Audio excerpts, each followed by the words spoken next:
Assalamu alaikum and a very pleasant morning, girls. Today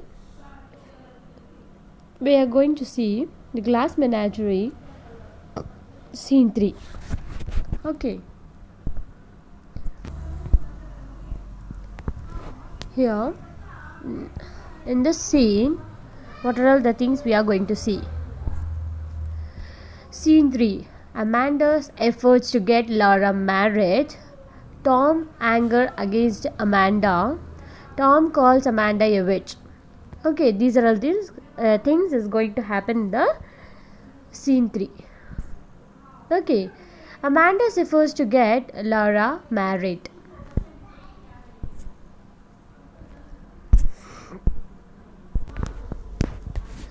In this scene,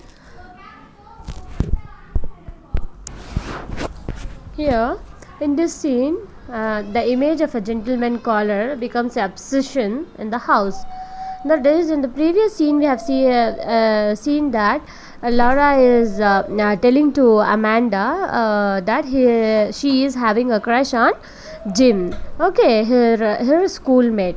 So now that gentleman caller, becomes an obsession in the house. The quarrel between Amanda and Tom rage about given no privacy by Amanda. That is, in this scene we are going to see Tom is very angry because Amanda is always questioning him. So there is no privacy, like that Tom is telling. Okay, the incident which destroyed Laura's beloved glass menagerie.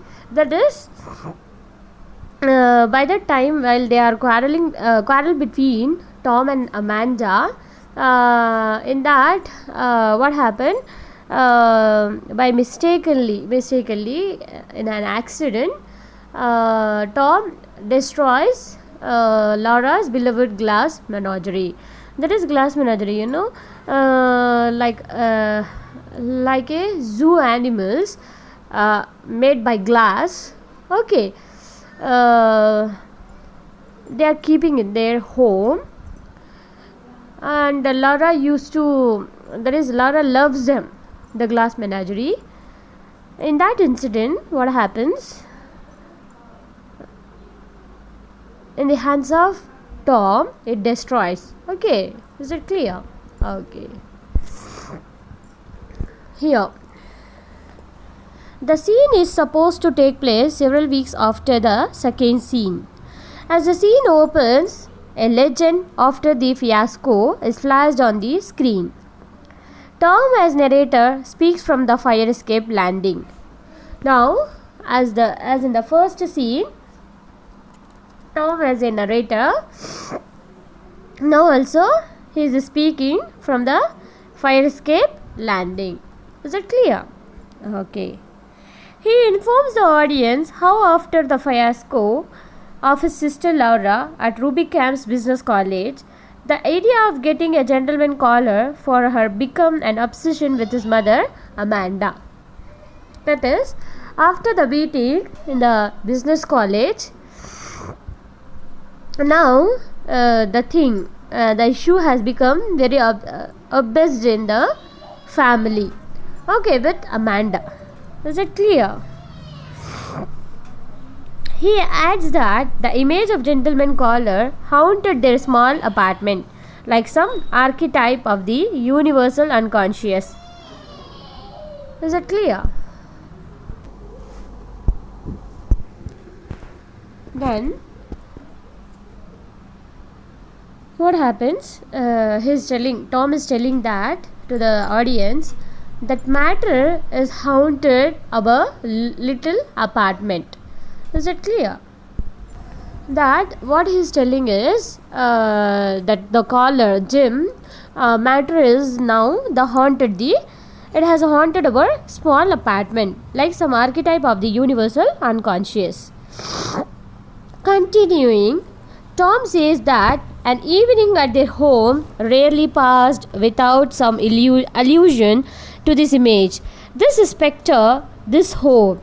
Even when the gentleman caller was not mentioned, his presence hung in his Amanda's preoccupied look and his sister Laura's frightened apologetic manner, hung like a sentence passed on the Wingfield. His mother was a woman of action as well as words.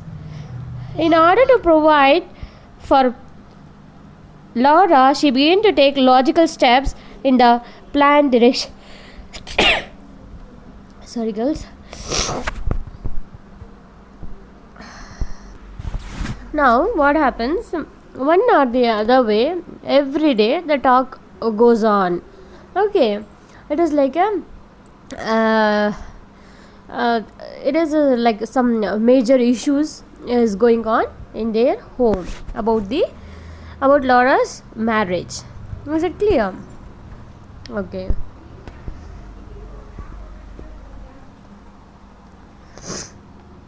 Then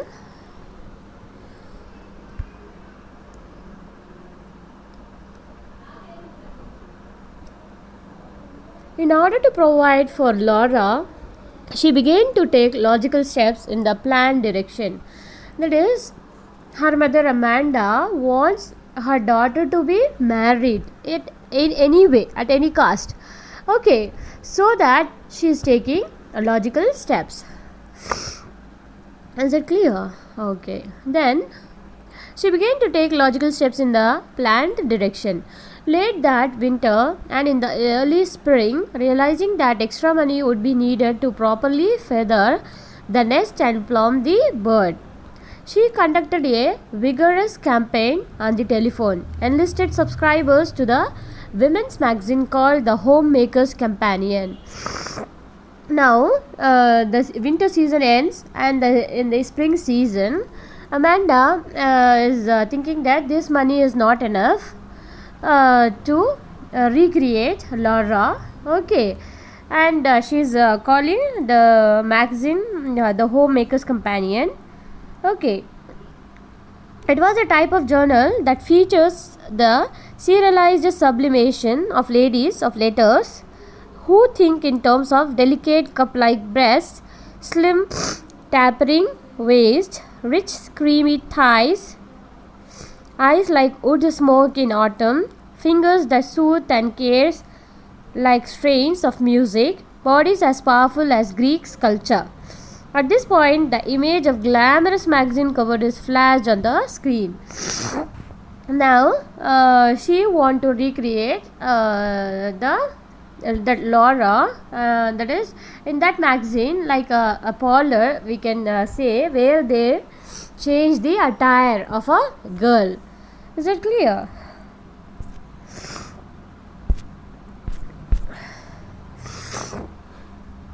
Amanda enters with phone on long extension cord. She is spotted in the dim stage. She is talking over the phone to a current subscriber on Ida Scott. She tells Ida Scott that she and other members had missed at the DIR meeting held the previous Monday. She told herself that Ida is probably suffering from her sinus condition and inquires how Ida is faring now. On hearing that Ida is still no better, she admires Ida's forbearance like a true Christian martyr. She then reminds Ida that her subscription to the companion is about to lapse with next issues, in which the wonderful new serial by Bessie Mayhopper is to be launched with an exciting start. She tells Ida that the new serial is something that she cannot afford to miss. Ida would remember how Gone with the Wind by Margaret Mitchell took everyone by storm. She could not simply go out if she had not read it. All that everybody talked was Scarlett O'Hara.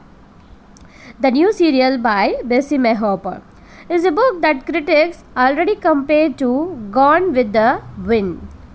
It is the Gone with the Wind of the post-World War generation. Ida at the other end says that something is burning in the kitchen. Amanda asks her not to let them burn and go and have a look on the oven. She tells Ida that she will hold on till she returns. But she soon notices that Ida has hung up her telephone. Soon the lights and the dim out and the legend, "You think I am in love with continental shoemakers." It is beamed on the screen.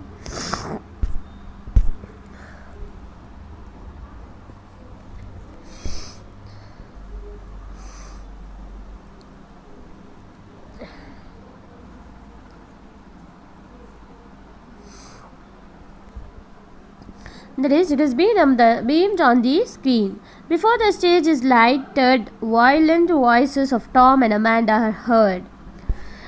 They are quarreling behind the curtains. In front of them, Laura stands with clenched hands and panicky expression. A clear pool of light is focused on her figure throughout this scene. Now,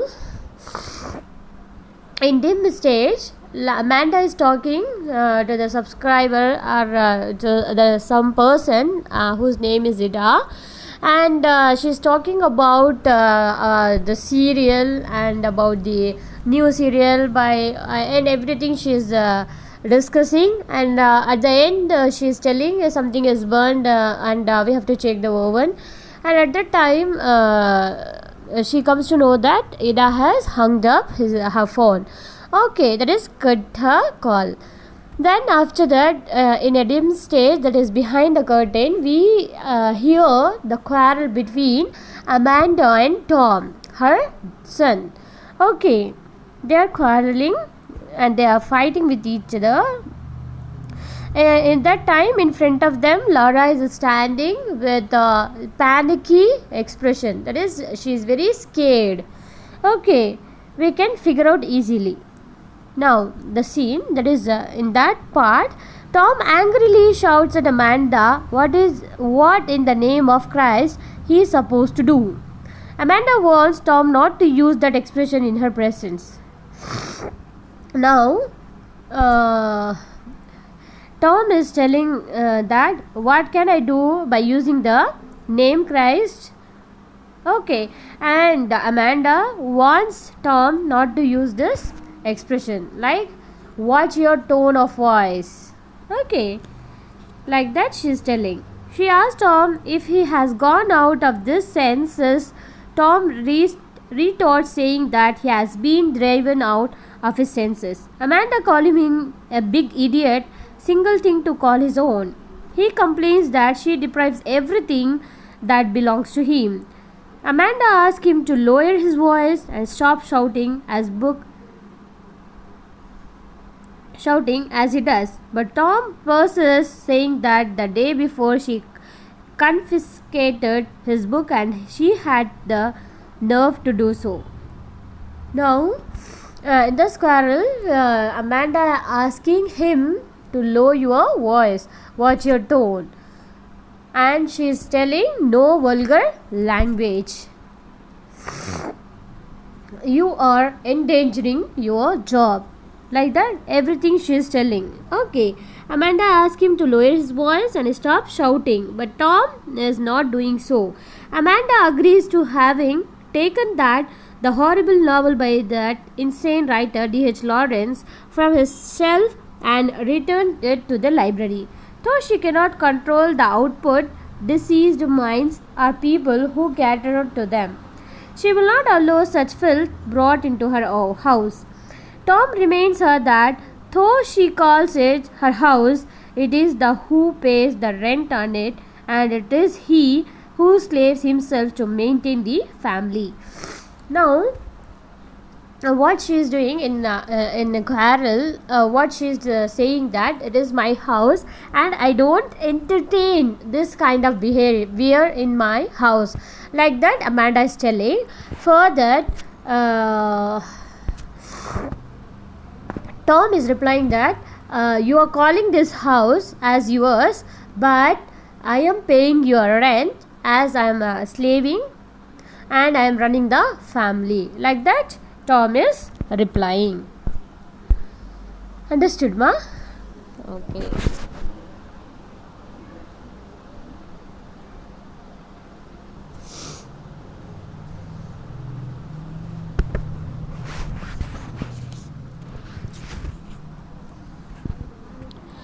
here, Amanda becomes disheartened at Tom's rashness and questions the property of his conduct towards her, his mother. Tom says that he does not want to say things that will be unpleasant to her. Amanda asks Tom to listen to her, but Tom says that he does not want to hear any more from her. Tom tears the curtain open in anger. The upstairs is lit with a dull, smoky red glow. Now, what happens? Amanda, by hearing that Tom is running and that Tom is paying everything, Amanda becomes disheartened. Okay, she's feeling very bad, and for that Tom is replying, "I'm not hurting you, and I don't want to listen you." Is it clear? And in anger, he goes. Amanda's hair is an curlers and she wears a very old bathrobe. It is very much large for her slight figure. It is the rag of the faithless Mr. Wingfield. An upright typewriter and a terrible disorder of manuscript are on the drop leaf table. A quarrel between Amanda and Tom was probably provoked by Amanda's interruption of his creative labor. A chair is lying overthrown on the floor. Their gesticulating shadows are cast on the ceiling by the fairy glow of lights on the stage. Now, the quarrel provoked and it is going on, and we can see the chair is lying. Okay, Amanda insists on Tom hearing her more. Now she is insisting him, "You have to hear me," like that. Okay, but he refuses to hear more from her and says that he is going out. Now, what Tom is doing? Tom is not at all ready to hear or listen to his mother. Now, what she is doing? What Tom is doing is, "I'm not going to hear you. I'm going out." By saying this, he wants to out. Okay, she asks him to come right into the house, but Tom insists that he is going out. But Amanda again, what she is insisting that you have to come to the house, you have to stay here. But Tom is replying, "I'm going out." But Tom insists that he is going out. At this, Amanda orders him to come back as he has not yet finished talking to him. Now, Amanda, what she is telling, "I have not finished my talk, so you have to come to home." Like that, she is telling Tom Wingfield.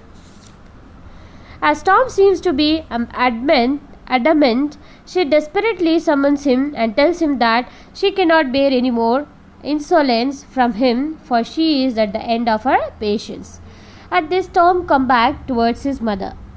He complains to her that she does not care for his feelings. It seems unimportant to her what he is doing now and what wants to do in future. Amanda retorts him, saying that she thinks that Tom has been doing things that he is ashamed of. Now, she is asking Tom to come back because she is telling, "I have not ended the talk." So that by hearing, Tom comes to Amanda and says to Amanda that she is not at all paying attention to Tom's feelings. Okay, but for that Amanda is replying, "You are doing the things which is very ashamed of." Okay, that is why he acts like that. She does not believe that he goes every night to the movies. Nobody would go to the movies night after night. Nobody in their right mind would go to the movies as often as he pretends to. Now, she is accusing Tom that every night you're going to and watching movies, and she is telling, Amanda is telling that nobody goes to movies every night. Okay, something you're hiding from me. For that only you are acting, you are pretending. Is that clear? Okay. People would not go to the movies at nearly midnight, and movies would not let out at 2 a.m. He goes in unsteady and talking to himself like a mad fellow. Now she's accusing, and she goes on and she tells that nobody is going, and she's giving many more explanation that at 2 a.m. you're going, and she's comparing nobody is there, or nobody is going like that, and a midnight, okay, like that she is accusing Tom like a mad fellow. He barely gets 3 hours sleep and then goes to work in the morning. She can very well think out the way in which he is faring in his factory. He will simply be mobbing and daubing, therefore, he is not in fit condition to carry on his duties. There on account of his late night perversions. Why she is so much worried? Because Tom is getting only 3 hours sleep. For that only Amanda is telling. Okay, Amanda is very careful mother, and she take care everything. Laura as well as Tom. She's telling that Tom is getting only 3 hours sleep. By this, how can he work for the whole day? For him only she's telling, but Tom is not getting that point. Okay, Tom, how he takes it as she's controlling Tom. Okay, Amanda complains that Tom is selfish. Tom tells her that if it is self what he thought of, he would be where his father is gone. He would have gone as far as the system of transportation could take him. As he tries to move out, Amanda grabs him by his arm. Tom shouts at his mother not to grab at him. Amanda asks him where he is going. Now, at last, what Tom is telling is, Amanda is telling to Tom is, you are selfish. But Tom is replying to Amanda, if I am selfish, I will be in a place of Wingfield. Wingfield, his father, who has gone and never come again. Is it clear? And in that thing, he moves out, but Amanda grabs him with her hand, and Tom shouts at his mother, don't do like this, don't grab me. Okay, Amanda asks him where he is going. Now, Amanda is asking, his mother is asking where you are going. Tom gruffly says that, in anger, says that he is going to the movies. Now also, what he is answering? He is saying that he is going to the movies. But Amanda tells him that she does not believe that lie. Now Amanda tells that you are lying. You are not telling the truth. You are not going to the movie. Tom, growing impatient, shouts at her, saying that he is going to the opium dens of boys and criminals hideouts. He has joined the Hogan gang. He is a hired assassin, and he is carrying a Tommy gun in a violent case. He runs a chain of cathoses in a valley. People call him Killer Wingfield. He is leading a double life, a simple honest factory worker by day, by night a dynamic dawn of the underworld. Now, in this, after that, Tom becomes impatient and says that, yeah, I am working as a dawn at night and a simple honest factory worker in the morning. Is it clear? He goes to the gambling casino. He spends away fortunes on the roulette table. He wears a patch over one eye and a false mustache. Sometimes he puts on green whiskers. On those occasions, they call him El Diablo. Now Tom tells that he is going to the bar and casino and playing gambling. Everything he tells. Tom tells his mother Amanda that he could go on listening things to make her sleepless. His enemies plan to blow up their apartment. They are going to blow them all sky some night. Then she will go up on the broomstick as witches would over Blue Mountain with her 17 gentlemen callers. In his mad fit of anger, Tom calls his mother an ugly, babbling old witch.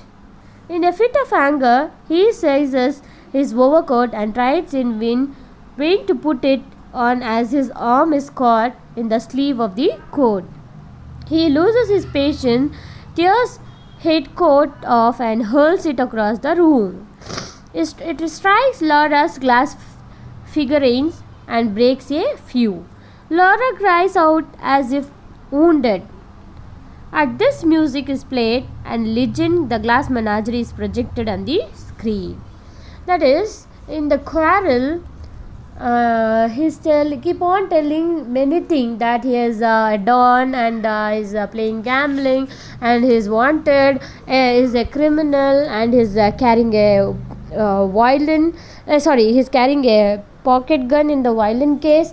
Everything he's keep on telling, and at last, in anger, he tells to his mother, "You are an ugly, babbling old witch." And in this thing, he is throwing his coat in the room, and it accidentally goes and touches the glass menagerie, and some of the glass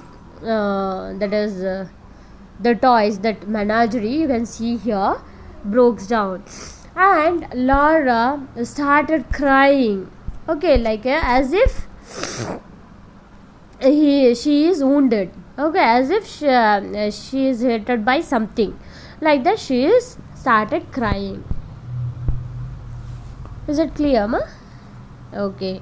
Then, as Laura cries shrilly over the loss of a glass menagerie, she is crying like a baby, okay, because some of the menagerie has broken down, okay. Amanda becomes stupefied at the Tom calling her an ugly witch, but she soon recovers from her shock and tells Tom that she will not speak to him until he apologizes to her for her reckless remark. Now, after hearing the remark from her son, he called her as ugly witch. Now what she's telling? She's telling Tom that you have to apologize for your remark. Is that clear? Then, as she leaves, Tom is left with Laura. Laura clings weakly to the mantel with her face turned away from Tom. Tom stares at her stupidly for a moment. Then he crosses to shelf. He drops awkwardly on his knees to collect the fallen glass animals, glancing at Laura as if he would speak but could not. The glass menagerie music steals in the scene and dims out. Now, at the end of the scene, what happens? Tom kneels down and started collecting the broken glasses menagerie. It seems like he's going to talk, but he is not doing so, and he started collecting the glass pieces. And it ends with the glass menagerie music. Is that clear, ma? Okay. Here in this scene, the word "the glass menagerie" appears on the screen. Barely noticing the broken menagerie, Amanda declares she will not speak to Tom until she receives an apology. Tom bends down to pick up the glass and glances at Laura as if he would like to say something, but says nothing. The glass menagerie music plays as the scene ends. Is that clear? This is the end of the third scene. Is that clear, ma? Okay. By this, your third scene ends. If you have any doubts, please do ask, girls. Definitely, I'll come to know you are having doubts. Okay. Please do watch the videos. Okay. If you have any doubts, please ask me. Surely, for sure, I will clarify your doubts. Okay girls, thank you, take care, bye bye, Allah Hafiz.